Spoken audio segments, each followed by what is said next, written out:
En tout cas, je suis heureux de pouvoir recevoir Maître Christian Schopp et Jean-Paul Barre pour cette présentation sur les différentes manières de se protéger, de protéger sa famille aux États-Unis. Pour introduction, hein, donc Christian, avocat à Miami, qui est vraiment en première ligne de la défense de nos concitoyens dans le cadre de litiges, mais également dans le cadre d'accidents. Et puis Jean-Paul Barre, hein, qui est en charge du groupe Alpagos, qui est spécialiste de la couverture santé. Donc voilà, on va commencer de suite.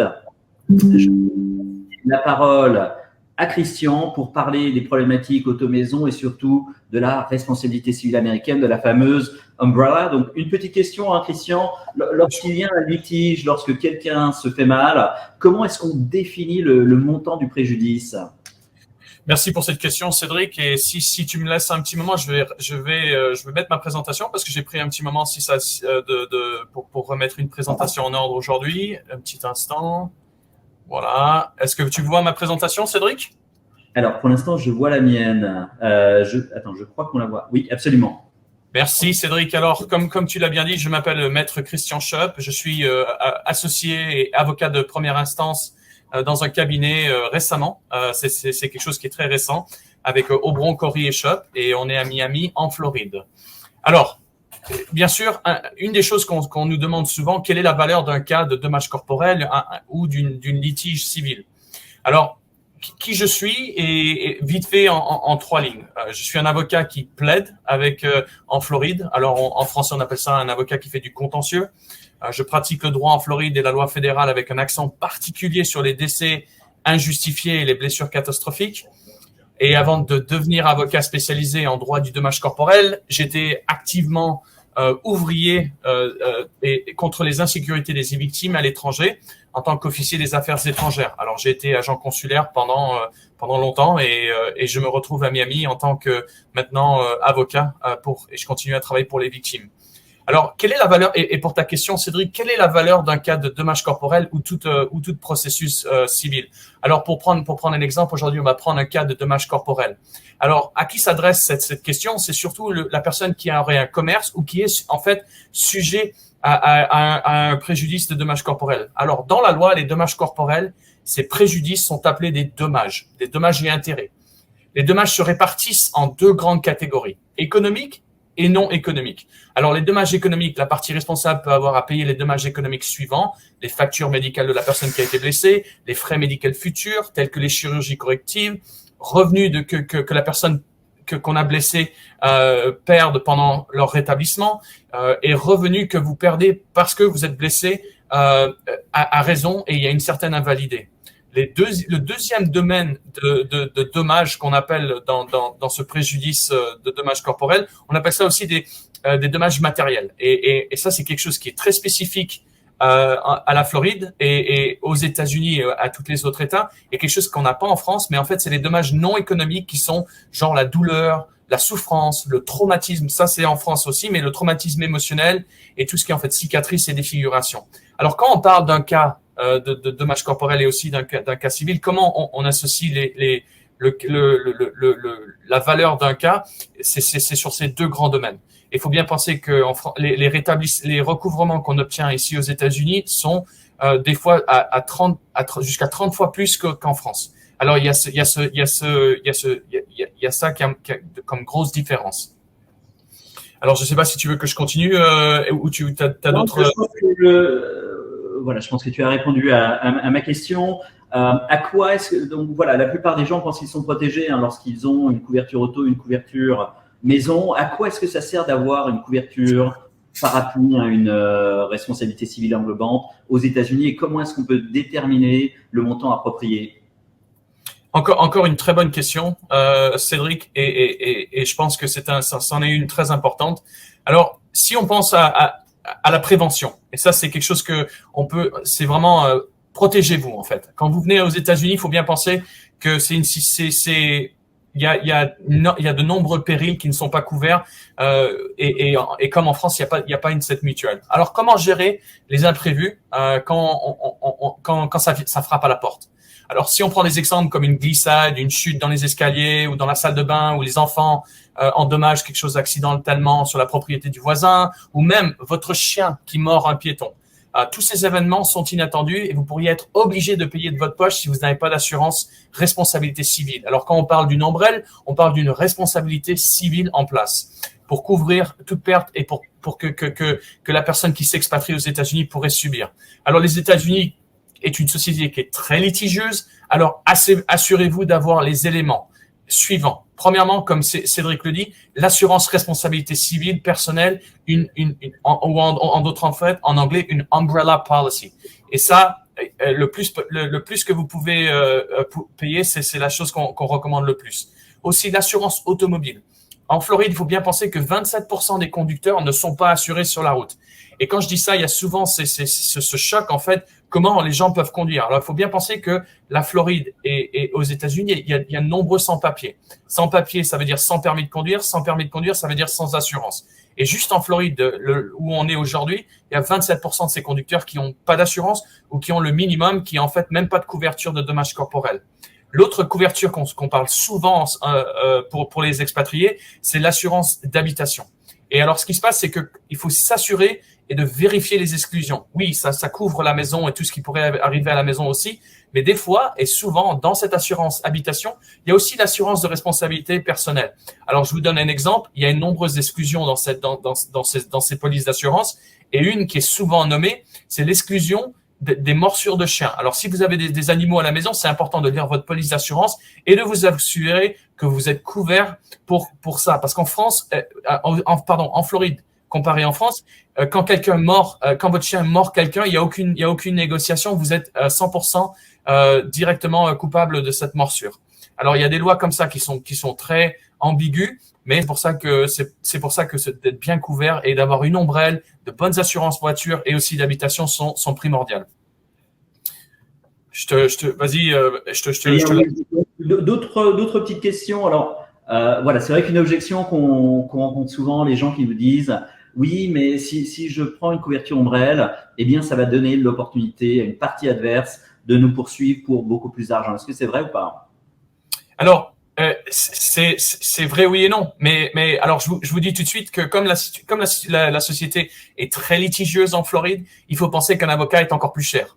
Alors le prix de l'assurance comparé à une ombrelle, c'est peut-être 1500 par an, et l'avocat peut faire 350 à 400 $ de l'heure. Alors si vous comparez le prix d'un avocat pour vous défendre comparé à une ombrelle, je pense que c'est vite fait grosso modo à choisir. Alors, je dis toujours à mes ressortissants français, francophones, québécois et des expatriés, je dis toujours, si vous avez la possibilité de l'acheter, c'est la meilleure chose qu'on peut faire. Parce que ce qu'il faut penser aussi, c'est qu'une fois qu'on reçoit un jugement de cour, on reprend l'exemple du chien. Une morsure du chien, ça peut aller jusqu'à 300 000 € d'indemnité. Si moi, en tant qu'avocat, je gagne contre vous, vous avez décidé de pas avoir d'ombrelle, vous n'avez pas de couverture, vous n'avez pas d'assurance habitation, vous allez être obligé de sortir le prix de l'avocat et aussi le prix du dommage corporel. Alors 300 000 plus les frais d'avocat, il y en a pour 150 000. Alors quand on pense à 1500 à 2000 € par mois pour une ombrelle, c'est vite. Alors laissez tomber les rumeurs comme quoi avoir une ombrelle, c'est pas une chose qui est nécessaire. Ouais, et c'est surtout quelque chose qui est important de mentionner, c'est que si on n'a pas assez d'actifs pour satisfaire satisfaire les clauses du jugement, et bien à ce moment-là, on peut avoir nos revenus à venir qui sont attachés peut-être à vie. Donc voilà, c'est extrêmement problématique. Quelques petits mots sur les clauses underinsured, uninsured dans les couvertures auto. Oui. Alors, ce qui se passe en fait, c'est que on repart sur le sujet qu'il y a énormément de conducteurs sur la route qui n'ont pas d'assurance. Et la Floride est comme de nombreux États, le minimum que vous avez besoin d'acheter pour votre assurance, c'est 10 000 euros.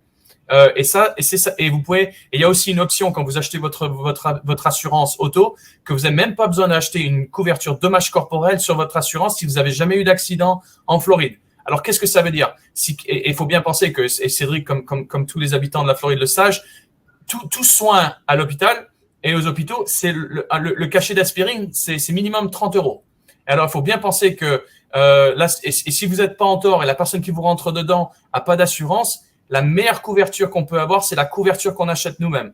Et ça s'appelle le underinsured, le uninsured motorist. Et là, je vous conseille encore d'acheter le plus que vous pouvez possible. Pourquoi? Parce que il faut bien penser que tout dommage corporel et tout préjudice corporel, une fois que vous passez à l'hosto, il y en a tout de suite pour 50 à 60 000 euros de frais médicaux.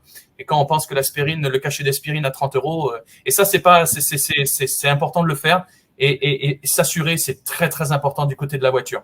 Alors, il y a une option, quand vous allez acheter votre couverture, il y aura une option qui dit, voilà, est-ce que j'accepte?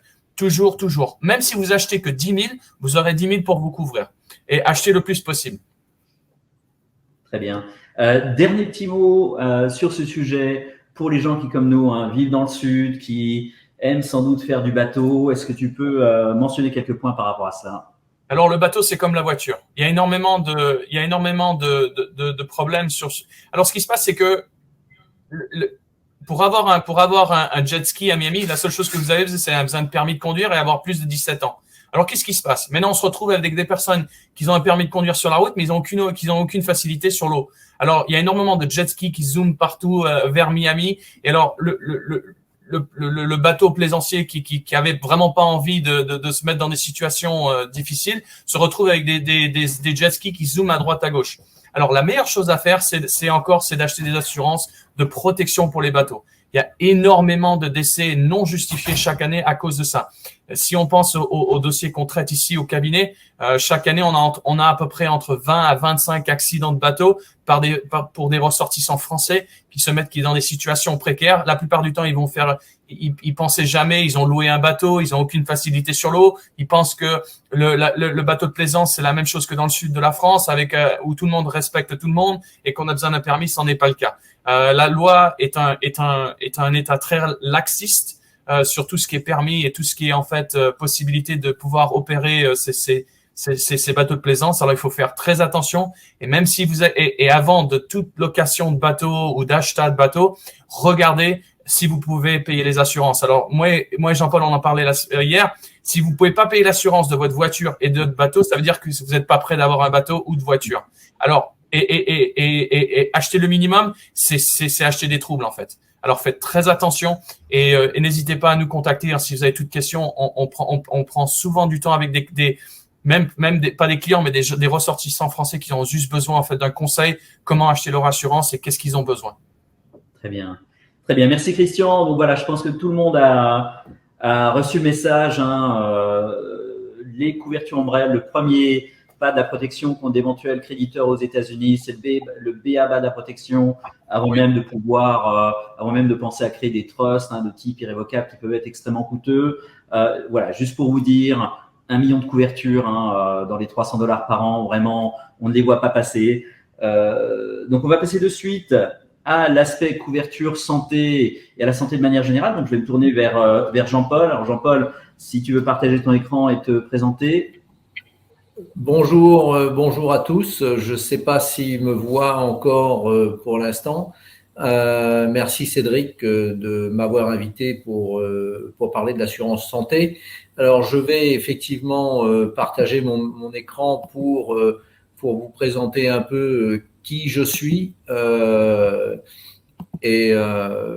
Donc, je m'appelle Jean-Paul Barre.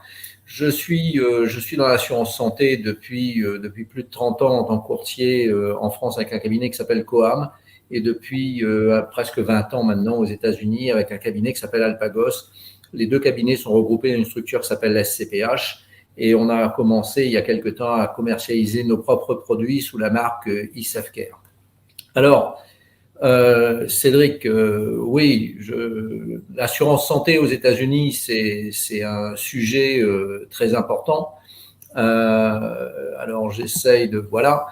Les types d'assurances qui existent aux États-Unis pour la santé sont assez. Il y en a beaucoup. Il y en a principalement deux que je retiens que les gens souscrivent à l'année.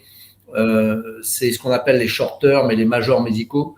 Il faut faire attention parce que beaucoup de gens proposent des short term. C'est moins cher, bien évidemment, qu'un major médical, mais les garanties sont souvent limitées. Indépendamment du montant maximum, les garanties, il n'y a pas de maladie mentale, enfin, il n'y a pas de maternité, bien évidemment. Souvent, les médicaments sont pas ou très mal remboursés. Les médicaments coûtent très, très cher aux États-Unis. Il y a des questionnaires de santé. Et puis, surtout, il n'y a pas de renouvellement automatique. C'est-à-dire que si jamais il y a un problème de santé pendant l'année, ben, le contrat ne sera pas renouvelé. Et après, ça peut poser des problèmes pour pouvoir trouver d'autres assurances santé à des coûts intéressants. Alors, les majors médicaux, c'est ce qu'on appelle aux États-Unis les contrats ACA compliance, c'est-à-dire c'est des contrats qui viennent de l'Obamacare, l'Affordable Care Act. C'est des contrats qui sont renouvelés automatiquement. C'est des contrats où il n'y a pas de limite de garantie. Les garanties sont très importantes. Il y a des garanties minimum obligatoires, comme la prévention qui est couverte à 100%, les maladies mentales, bien évidemment, la maternité aussi. C'est des contrats où il n'y a pas de questionnaire de santé. Et de ce fait, il y a une période de souscription tous les ans qu'on appelle le Enrollment Period, qui arrive d'ailleurs bientôt en fin d'année. C'est entre le 1er novembre, le 1er novembre et le 1er décembre et le 15 janvier. Voilà.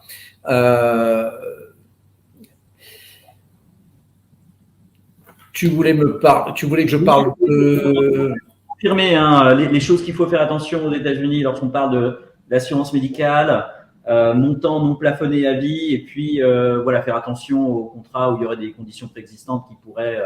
Oui, les majors médicaux sont certainement plus onéreux que les short term parce qu'il y a plus de garanties, mais il y a des solutions qui existent aujourd'hui pour pouvoir adhérer, je dirais, à un major médical dans des conditions raisonnables.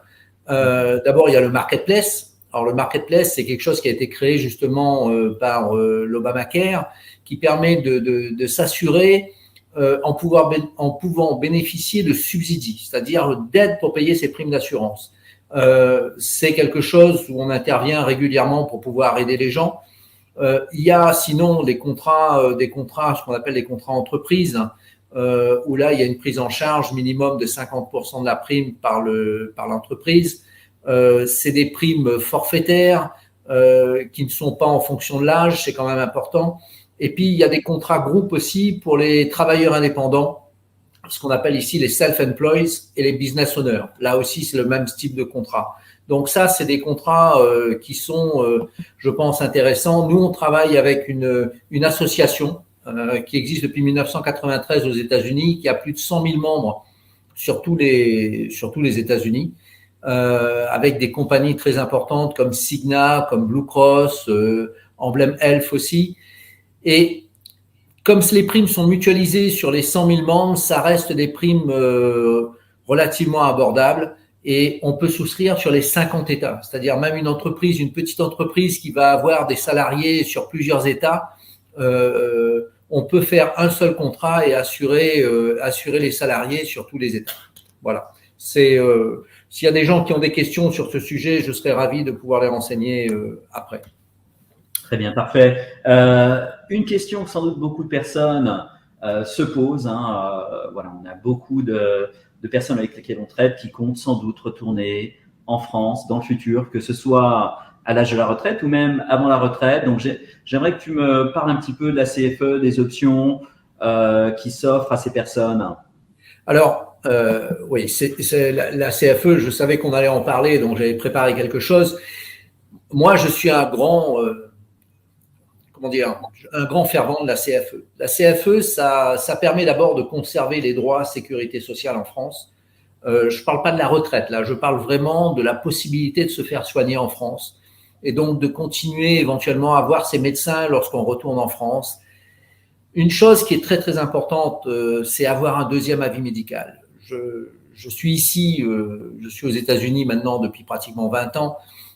J'ai l'habitude de dire aux gens que je vois, aux États-Unis, on est souvent plus considéré comme un client que comme un patient. Et ça, il faut être méfiant. Et donc, pouvoir avoir un deuxième avis médical avec des médecins en France, je pense que c'est pas mal. Enfin, effectivement, avoir la CFE, ça permet aussi de se faire hospitaliser en France si jamais c'est une opération qu'on peut prévoir à l'avance.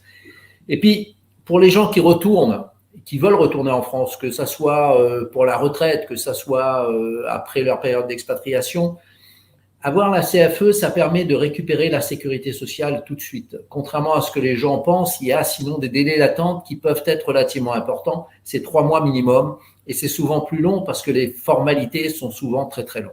Voilà. Alors la CFE, une des choses qu'on me demande toujours, c'est combien ça coûte. Alors en 2018, la CFE a beaucoup évolué.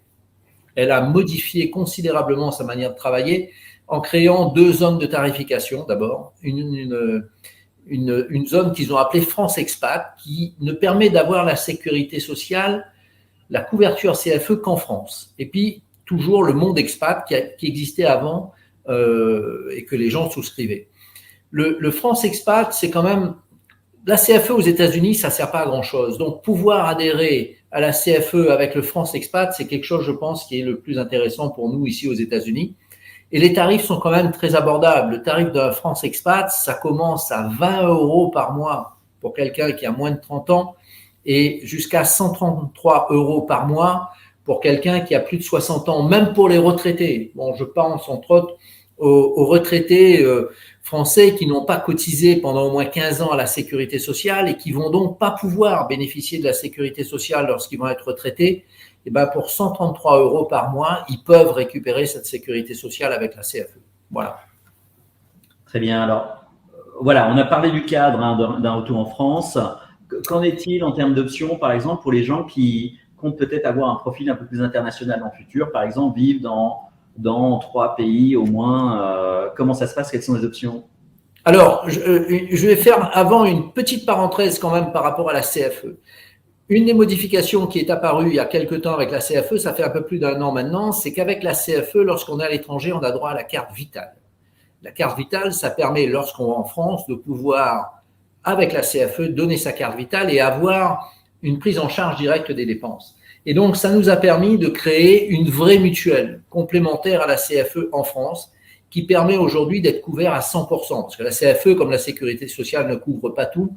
Il reste quand même 30% à la charge pour les médecins, 35% pour la majorité des médicaments et 20% pour les hospitalisations légères. Les hospitalisations lourdes, c'est toujours 100% sécurité sociale, mais les hospitalisations légères, c'est quand même 20%, ce qui n'est pas négligeable pour les hospitalisations. Et donc, avoir une mutuelle complémentaire pour pouvoir compléter la CFE, c'est quand même intéressant. Il y a différents niveaux de remboursement, bien évidemment, puisqu'on va même pouvoir couvrir éventuellement les gens qui prennent des dépassements d'honoraires. Ça dépend un peu de chacun et des besoins de chacun. Voilà. Je voulais faire ce petite parenthèse avant de parler des contrats internationaux. Effectivement, il y a des gens qui voyagent beaucoup et qui souhaitent avoir des couvertures mondiales qui les assurent partout de la même façon dans le monde entier. Il y a beaucoup d'offres sur le marché pour ça. Ici, pour les gens qui sont aux États-Unis, on a tendance, nous, à favoriser une filiale de Cigna qui s'appelle Cigna Global parce que ça permet d'avoir le réseau Cigna ici aux États-Unis en même temps que la couverture mondiale. En plus, Cigna a quand même un réseau très, très important aux États-Unis.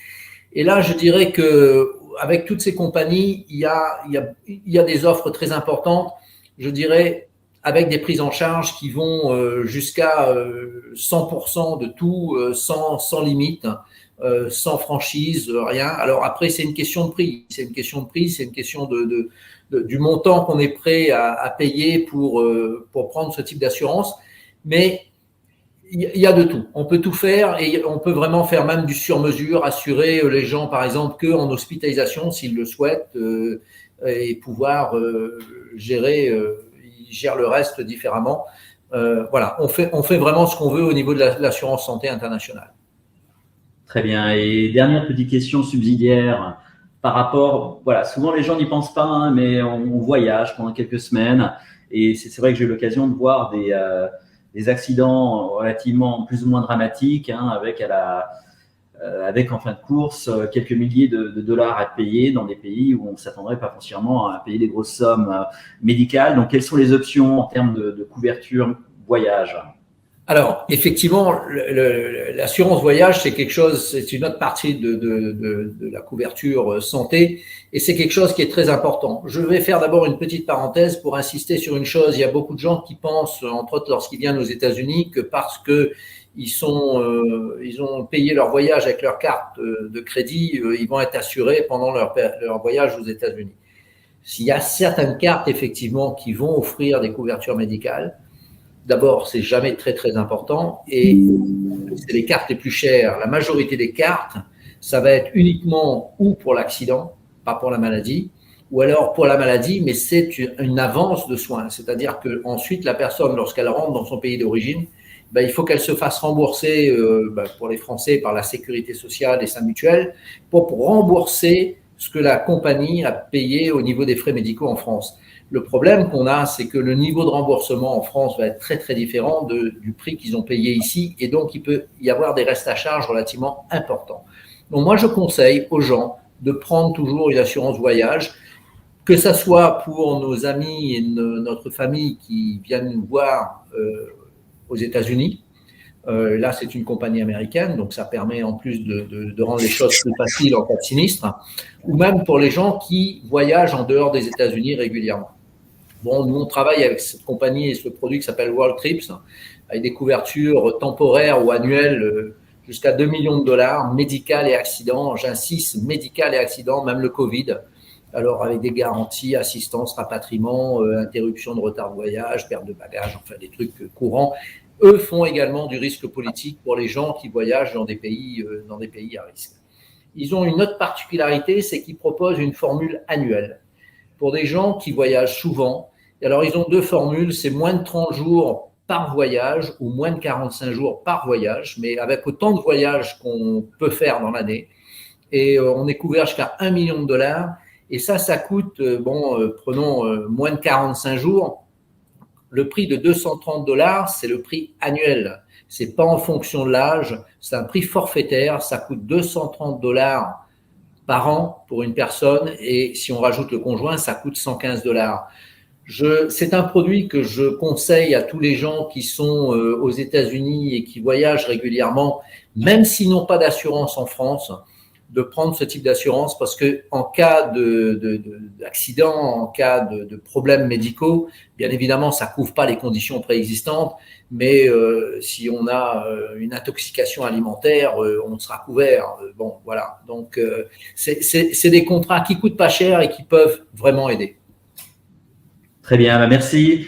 Merci pour ces précisions. Alors, 2 points liés à la santé, mais qui ne font pas partie des assurances médicales, hein. Tout d'abord, tout ce qui a trait au contrat invalidité et surtout invalidité à long terme. Alors voilà, je vais prendre la main. Alors attends, je vais arrêter mon partage. Voilà. Ouais, très bien. Donc un petit point.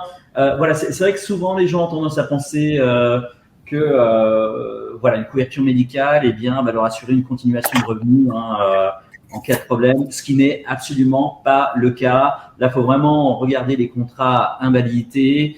Il y a 2 types, hein, les contrats invalidité à court terme, à long terme. Alors, court terme, pour nous, dans le cas de notre clientèle, c'est pas tellement important dans le sens où la plupart des gens avec lesquels on travaille ont assez d'argent pour se maintenir pendant quelques semaines, quelques mois. Ce que l'on regarde vraiment, c'est quel serait l'impact sur votre vie en cas d'invalidité à long terme si vous ne pouvez pas travailler à cause d'une maladie, à cause d'un accident, en termes de pouvoir vous aider à maintenir votre style de vie, c'est la chose la plus importante, mais aussi à bâtir votre patrimoine, à planifier la retraite. Alors, beaucoup de personnes auxquelles on s'adresse ont tendance à croire ou à dire, c'est vrai, à travers leur entreprise, ils ont souvent quelque chose, mais il faut bien comprendre que ce qu'ils ont est extrêmement ou relativement standard, plusieurs limitations à comprendre. Déjà, c'est statué en pourcentage du salaire, que ce soit 50, 60, 70% si vous avez de la chance. Mais les détails sont très importants à comprendre. Est-ce que c'est taxable à la sortie? Est-ce que c'est imposable? Est-ce que c'est plafonné à certains montants?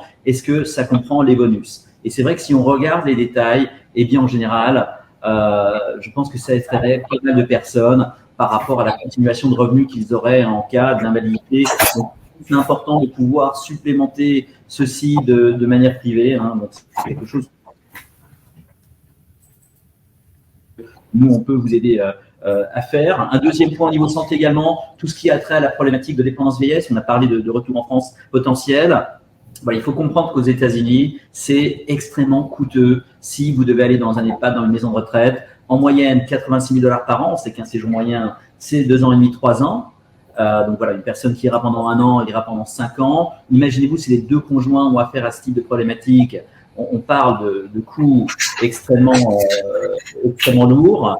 Voilà, il y a beaucoup de différences d'un État à l'autre, où on sait que, par exemple, un État comme le Texas est à peine au-delà des 40 000 par an, alors que, le Connecticut est actuellement à peu près à 140, 150 000 par an. Donc voilà, pour résumer, il fait pas bon être en mauvaise santé lorsqu'on est âgé aux États-Unis. En France, en moyenne, entre 2 300 et 3 000 € par mois pour aller dans ces institutions. Ce qui est bien dans le contexte français, c'est qu'il y a beaucoup d'aides personnalisées à domicile si on veut être pris en charge à la maison, à ce qu'on appelle les ADMR. Et puis, si vous avez réintégré la couverture universelle, eh bien, ce qui est intéressant, c'est que à ce moment-là, les frais médicaux liés à la dépendance sont pris en charge. Alors, dans notre milieu, dans notre clientèle, ce que l'on sait, c'est que les produits d'assurance typiques ne sont peut-être pas les instruments les plus appropriés. Il y a plusieurs limitations à cela. Déjà, des coûts astronomiques, bien sûr, des coûts à perte si on ne va pas dans ces institutions. Et deuxième chose, ce ne sont pas des produits portables qui marcheraient du côté français. Donc, ce que l'on voit beaucoup plus, c'est l'utilisation d'instruments à effet de levier qui ne sont pas des produits à perte, mais qui pourraient vous aider si vous avez besoin d'aller dans un EHPAD dans le futur aux États-Unis, en France, et qui, comme je l'ai dit, qui ne sont pas des propositions à perte, que ce soit des produits d'annuité avec effet de levier ou bien des produits d'assurance vie à l'américaine. Donc, on pourra revenir sur ceci. Je vais passer de suite la main de nouveau à Christian pour parler de la suite légale en parlant des problématiques des documents testamentaires. Donc là, on ne va pas parler des différences successorales entre la France, les États-Unis, ce qui sera le sujet du thème de la prochaine session. En revanche, oui, on va parler de l'intérêt d'avoir des documents testamentaires aux États-Unis, ce qui, voilà, pour nous, en tant que Français, en étant en France, on se dit pourquoi est-ce qu'on doit avoir ça? Parce qu'on a tendance à penser comme des Français. En France, il y a le Code civil, les parts de réserve héréditaires. En gros, il y a un plan par défaut qui est là pour protéger vos ayants droit, ce qui n'est pas le cas du tout aux États-Unis, où là, ça peut vraiment avoir des conséquences absolument dramatiques. Alors voilà, je repasse la parole à Christian. Christian, pourquoi est-ce qu'il faut avoir des documents testamentaires? À quoi ça sert? Et puis peut-être, voilà, si on n'a pas de documents testamentaires, qu'est-ce qui se passe en termes de processus et quels sont l'impact pour les gens concernés? Merci Cédric, encore une très bonne question. Tout ce qui est, vous pouvez voir ma présentation ou non? Je la remets un instant, voilà, et ça devrait être bon. Vous la voyez? Je pense qu'il faut que Cédric arrête de partager son écran. Voilà. Alors, voilà. Ouais, très bien. Alors, tout ce qui est en fait planification successorale, c'est pas en fait quelque chose qui est réservé qu'aux gens qui sont riches. On a toujours ce concept on n'a pas besoin d'avoir un testament à moins qu'on ait vraiment quelque chose à léguer. Mais aux États-Unis, ça peut simplifier énormément de processus qui sont vis-à-vis des lois des lois locaux. Sans plan en place, régler vos affaires après votre départ pourrait avoir un impact durable et coûteux sur vos proches même si vous n'avez pas une maison chère, un grand IRA, un IRA c'est un plan c'est un plan de retraite ou des pièces d'art précieuses ou en fait à transmettre. Si vous souhaitez que vos biens et vos proches soient bien protégés lorsque vous ne pourrez plus le faire, vous aurez besoin d'un plan successoral. Alors sur les plans successoraux, on parle d'un testament, de tout ce qui est en fait de pouvoir d'avocat durable. On parle aussi de décision en cas d'invalidé. Alors et grosso modo, c'est donner le pouvoir à quelqu'un en cas de décès ou d'invalidité. Alors quand on passe alors, je dis toujours à mes clients, il y a 4 raisons pourquoi la planification successorale est très importante. Le premier, c'est qu'un plan successoral protège les bénéficiaires. C'est-à-dire que la personne avec qui vous laissez vos biens actifs aura un moment, ce sera beaucoup plus facile pour cette personne pour pouvoir avoir les actifs à place de les laisser qu'elles se soient décidées par la loi. Un plan successoral aussi protège les jeunes enfants, c'est quelque chose qu'on oublie souvent, mais les enfants qui sont en bas âge peuvent être sujets à des lois locaux, c'est-à-dire que alors maintenant à partir de ce moment ça serait en fait la Floride qui pourrait prendre des décisions sur vos enfants à la place d'avoir ce plan successoral qui pourra dire exactement qui s'occupera des enfants si les parents décèdent. Un autre c'est en fait c'est aussi ça épargne aux héritiers une lourde charge fiscale parce qu'il faut bien penser que tout processus de plan successoral peut être très cher après le décès. Un plan successoral aussi élimine les désordres familiaux, en sachant bien que la plupart de nos clients qui rentrent dans ces services en parlent avec leur famille. Voilà, si je décède en cas de décès, qu'est-ce que tu recevras et qu'est-ce qui se passera. Alors sans vos héritiers pourraient aussi faire face à lourdes charges fiscales et surtout les tribunaux pourraient désigner la réparation de vos actifs et même qui peut élever vos enfants. Alors, si je vous parle de 4 points, c'est exactement ça l'importance d'avoir un plan successoral. Cédric ? Oui, parfait.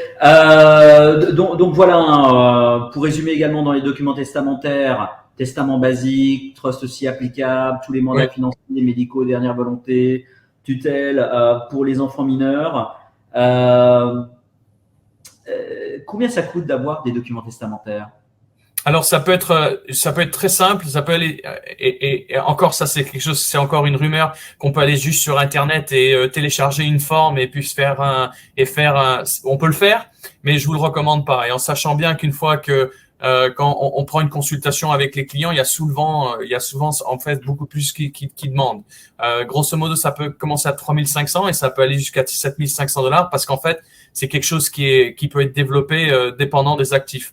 Et comme on dit toujours, les avocats, la seule chose qu'on vend, c'est du temps. Alors, si on passe plus de temps avec votre testament et vos documents successoraux, c'est sûr que ça coûtera plus cher. Mais je vous recommande toujours de parler avec un avocat. Si c'est pas moi, c'est quelqu'un d'autre, mais de parler avec un avocat pour parler de votre décision et surtout d'être bien conseillé. Alors, je vous décommande à 100% d'aller télécharger une forme sur Internet parce que et je vous montre un exemple. J'ai quelqu'un qui est venu au cabinet avec ses documents testamentaires qu'ils avaient fait eux-mêmes sur Internet. Et une des lois en Floride explique bien que les parties qui signent le testament doivent être dans la même salle et que les mêmes personnes qui signent ce document doivent en fait tous les témoins doivent être aussi en même temps dans la même salle. Alors c'est des choses c'est des nuances qui sont assez concrètes et ça peut invalider votre testament. Alors il faut faire très attention. Très bien, parfait. Tu as mentionné la question de coût. Oui, alors 3500 entre 3500 et ça peut aller on a vu des testaments qui peuvent coûter jusqu'à 10-15 000 euros, mais tout ça dépend en fait du temps que ça prend. Très bien. Alors, peut-être d'autres points par rapport aux autres manières légales de se protéger. Alors voilà, j'en vois plusieurs. Si tu pouvais parler des différents types de trust, est-ce que tu peux parler des contrats prenup, des contrats de mariage, Bien sûr. Peut-être parler aussi des situations spécifiques pour les gens qui auraient des enfants en situation de special needs, par exemple.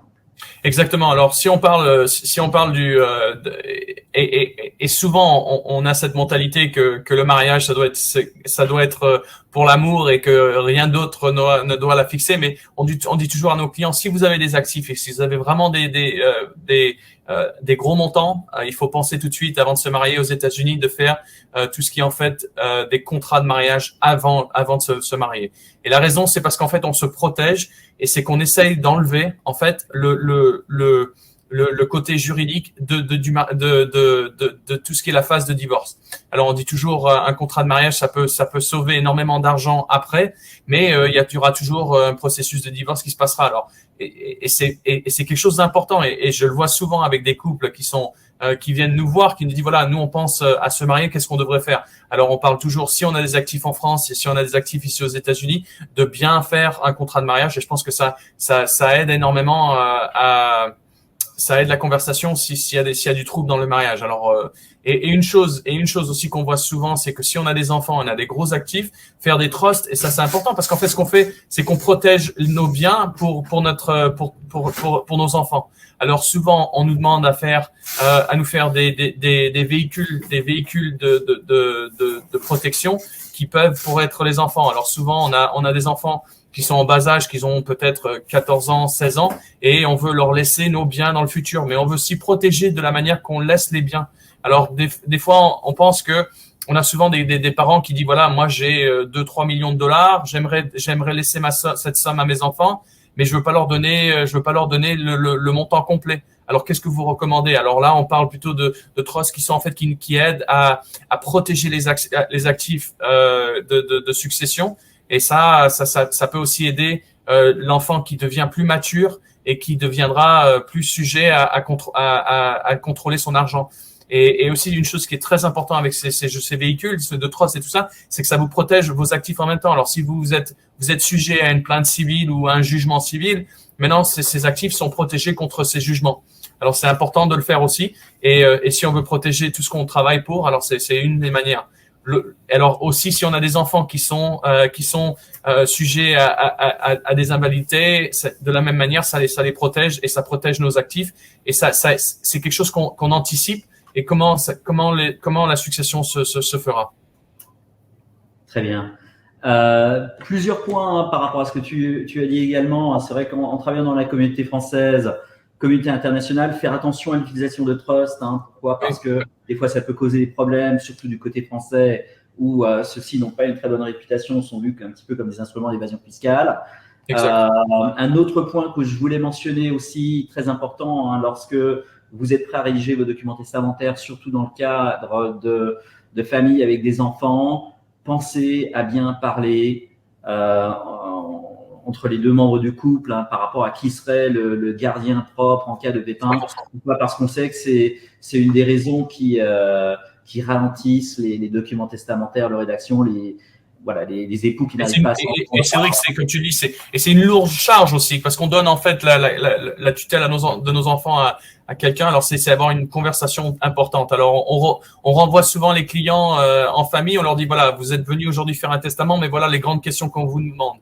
Souvent c'est des questions qui sera le bénéficiaire, qui s'occupera des enfants, qui s'occupera aussi d'ouvrir le testament. Et est-ce qu'il y aura un rapatriement en France? Et c'est souvent ça. On a beaucoup d'expatriés, quand ils préparent leurs documents successoraux, ils disent voilà, moi mes enfants, je veux qu'ils retournent en France. Alors c'est important de le savoir, c'est qui s'en occupera, c'est qui viendra chercher les enfants, et c'est comment ça se déroulera. Et tout ça peut être écrit sur papier. Très bien, parfait. Merci Christian. Alors je vais passer à la dernière partie au niveau prévoyance qui a trait aux couvertures d'essai, ce qu'on appelle les life insurance.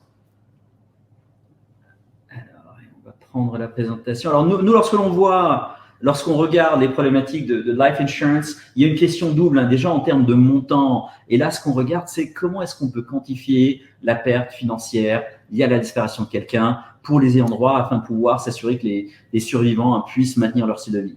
Alors, voilà, c'est une question relativement subjective, mais une des formules qu'on peut utiliser d'ailleurs, c'est la même qui a été utilisée pour dédommager les familles des victimes du 11 septembre, où on regarde votre âge, votre salaire, votre patrimoine, et de là, on peut en déduire un multiple standard, un multiple du salaire qui serait censé théoriquement permettre de maintenir le style de vie des survivants. Alors, comme j'ai dit, c'est subjectif. Attention, cette manière de quantifier les choses ne prend pas en compte, par exemple, donner des liquidités immédiates à des ayants droit pour justement payer les droits d'héritage, les droits successoraux, parce que ça sert à ça.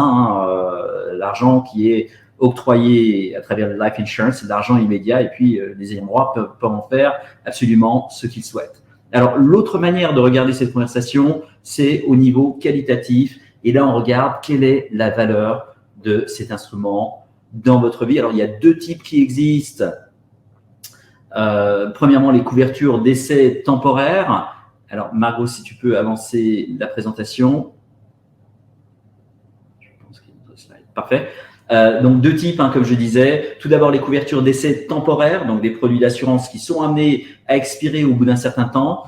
Souvent, on a ça à travers son emploi. Donc, là, ça expire lorsqu'on part à la retraite, lorsqu'on quitte son entreprise. On peut avoir le même type de contrat au niveau privé. Donc là, c'est des contrats sur 10 ans, 15 ans, 20 ans, 30 ans. C'est bien pour les familles qui n'ont pas beaucoup de cash flow, qui ont une famille, des enfants à protéger. Mais bien sûr, ce qu'il faut absolument savoir, c'est que ce sont des contrats qui sont amenés à expirer dans plus de 95% des cas avant le décès de l'assuré. Donc, en gros, on peut compter dessus dans le cadre d'une stratégie patrimoniale internationale. Alors, l'autre type d'instrument qui existe aux États-Unis, c'est l'équivalent américain de l'assurance vie, mais une assurance vie qui diffère de manière notoire de sa contrepartie française. Et d'ailleurs, c'est ce qui va rendre cet instrument portable. C'est-à-dire que l'assurance vie américaine, elle va pouvoir marcher aux États-Unis, en France, à Tombouctou, peu importe où vous pourriez être dans le futur, ce qui n'est pas le cas par rapport aux assurances vie françaises qui sont pénalisées aux États-Unis.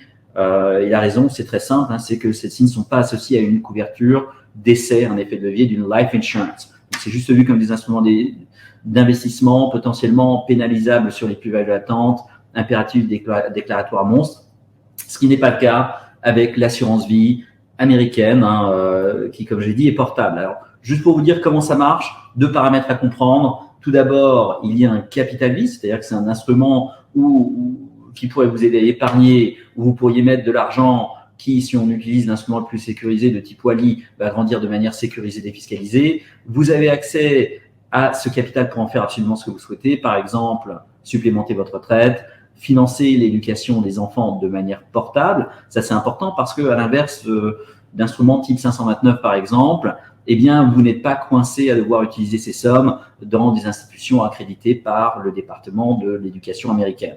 Et puis, finalement, c'est un instrument qui peut vous aider à recréer votre propre système bancaire, générer de la vélocité patrimoniale. Alexandre vient d'en parler dans la présentation précédente, je ne vais pas m'étendre. L'autre paramètre de cette assurance vie américaine qui est très important de comprendre, c'est que celle-ci, comme j'ai commencé de le mentionner, eh bien, elle est combinée au premier jour avec un effet de levier d'une life insurance, d'un capital d'essai, et qui, lui, n'est pas temporaire, mais qui est permanent et garanti à vie. Et ça, c'est important parce que c'est justement l'existence de cet effet de levier qui peut potentiellement vous aider à changer votre stratégie patrimoniale et patrimoniale internationale, notamment en termes de planification de retraite, mais aussi en termes de succession internationale. Alors, je vais juste mentionner quelques mots. Il faut bien comprendre que à partir du moment où quelque chose s'appelle life insurance, eh bien, tous les pays ont des avantages fiscaux extrêmement favorables pour ce type d'instrument parce que c'est bon pour la société. Et à l'inverse d'actifs traditionnels, on a parlé de successions qui peuvent être très compliquées, très longues. Aux États-Unis, il y a le processus de probate. En France, il y a les droits de mutation à s'acquitter avant de pouvoir toucher l'héritage, imposition très lourde. Eh bien, à l'inverse de ces actifs traditionnels, l'argent qui se transmet à travers ces life insurance se transmet sous la forme de liquidités défiscalisées immédiates, indépendamment de votre résidence, de votre statut, de votre citoyenneté, peu importe où se trouvent vos bénéficiaires, peu importe où se trouvent vos actifs. Donc voilà, une des applications pour les gens qui ont soit du patrimoine en France ou bien qui comptent potentiellement retourner en France et qui ont un patrimoine important. On couvrirait en plus de la prévoyance familiale les montants à risque en termes de droits d'héritage, droits successoraux anticipés du Code des Français, ce qui fait que peu importe l'âge où vous disparaîtrez, vos ayants droit toucheraient des liquidités immédiates. Ils peuvent utiliser ce cash, ils peuvent soit conserver le cash sans faire ce qu'ils veulent, ou bien ils peuvent l'utiliser pour payer les droits d'héritage. Et ainsi, on peut préserver votre patrimoine mondial de manière intégrale sans avoir à liquider les actifs, les propriétés, etc., etc. Donc voilà, ça nous permet vraiment d'assurer c'est un des instruments les plus fluides de transmission de patrimoine international qui existe. Voilà, et je vais vous quitter sur un deuxième objectif de l'inclusion de cet instrument, par exemple, dans votre stratégie financière, où on sait que si on a cet effet de levier d'un capital d'essai qui n'expire jamais, eh bien, c'est ça qui peut vous aider à changer la donne aussi en termes de planification de retraite.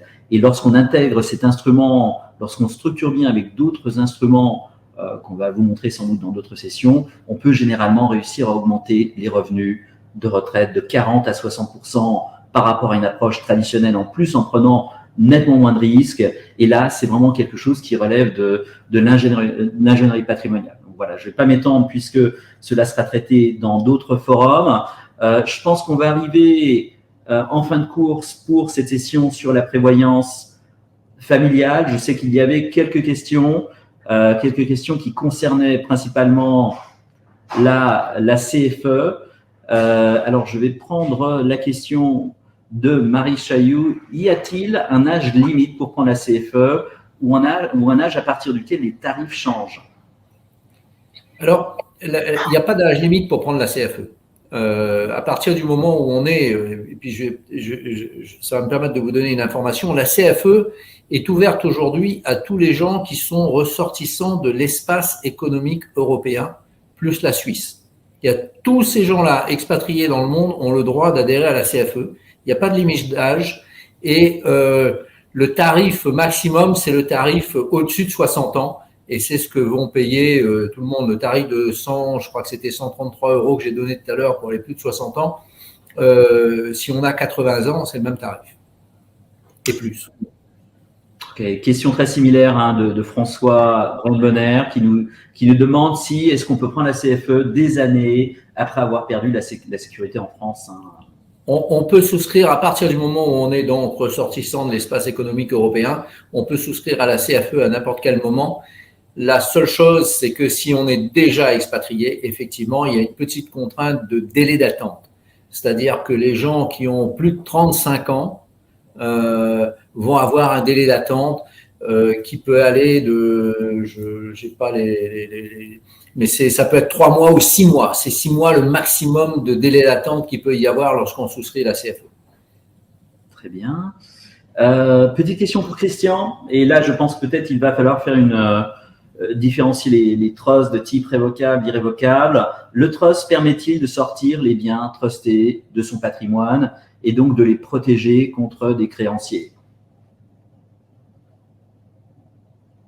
Christian, ton micro. Oui, désolé, je voulais pas, parce que le bruit derrière. Oui, alors comme tu le dis Cédric, il y a cette différence entre un révocable et non révocable, ce qui sont où le révocable qui nous donne en fait ce contrôle sur les actifs pendant notre durée de vie. Le révocable, c'est quelque chose qui est en fait c'est pour tout ce qui est en fait les documents dont vous souhaitez que les actifs de ce trust soient gérés, distribués et utilisés après notre départ.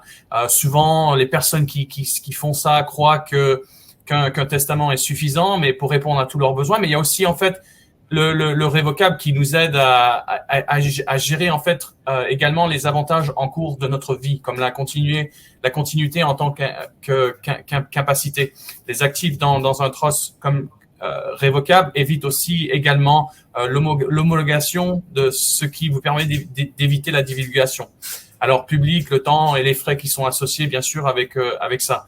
Si on parle d'un irrévocable, on parle plutôt de quelque chose qui est fait au moment que le document et le véhicule testamentaire est fait. C'est quelque chose qui nous permet bien sûr à éviter le processus testamentaire après le décès, et ça enlève le pouvoir aux bénéficiaires de pouvoir gérer le on appelle ça un fiducie en français. Alors ça nous donne en fait déjà et si c'est irrévocable, ça permet aussi à planifier à 100% pour en fait tout ce qui est pour les enfants, pour notre épouse avant sur d'autres relations. Alors c'est important aussi, et ça nous donne à minimiser tout ce qui est en fait les taxes de transfert pour l'État et pour le fédéral. En Floride, on n'a pas de taxes d'État, mais on a des causes fédérales. Très bien, merci. Je pense que nous allons clore cette session sur les aspects de prévoyance. Alors voilà, la prochaine session à 1 heure côté Est et sur les successions internationales. Juste un dernier petit mot pour vous dire que par rapport au processus du SA France, eh bien, une des premières choses que l'on fait lorsqu'on passe à l'aspect recommandation après avoir fait l'audit, eh bien, on fait une évaluation complète de ces différents aspects de prévoyance, voir ce que les gens ont, voir ce qu'ils n'ont pas, peut-être voir ce qui a été sous-estimé, voilà, afin de pouvoir vous aider d'être protégé, de protéger vos arrières. Et après, on travaille avec des partenaires dans des domaines sur lesquels on n'est pas personnellement compétent, par exemple au niveau légal, au niveau des couvertures santé, etc., qui pourront vraiment vous aider à protéger vos arrières dans ce contexte très litigieux aux États-Unis. Donc voilà, en tout cas, j'espère que cette session vous a plu. Si vous avez encore des questions, n'hésitez pas à aller sur le booth. Il y a des membres de notre équipe qui nous attendent. Dernier petit mot de vos côtés, Christian, Jean-Paul. Merci à toi, Cédric, et pour toute question, n'hésitez pas à me contacter. Merci Jean-Paul aussi pour cette information et toute consultation, en sachant bien que nos consultations sont gratuites, on prend pas d'honoraires pour les consultations. Alors avec grand plaisir de rencontrer tout le monde, et surtout si vous venez de cette séance. Merci. Merci Cédric, merci Christian aussi. Nous non plus, on ne prend pas d'honoraires, donc on renseigne les gens avec plaisir sur ce qu'on peut faire. Voilà, la CFE, c'est quelque chose que je connais bien et que je favorise, mais on a toutes les possibilités. Donc, n'hésitez pas à nous contacter si vous souhaitez avoir plus d'informations. Ça sera avec beaucoup de plaisir. Merci. Très bien, merci beaucoup. Au revoir. Merci à vous. Merci, au revoir, bonne journée. Au revoir.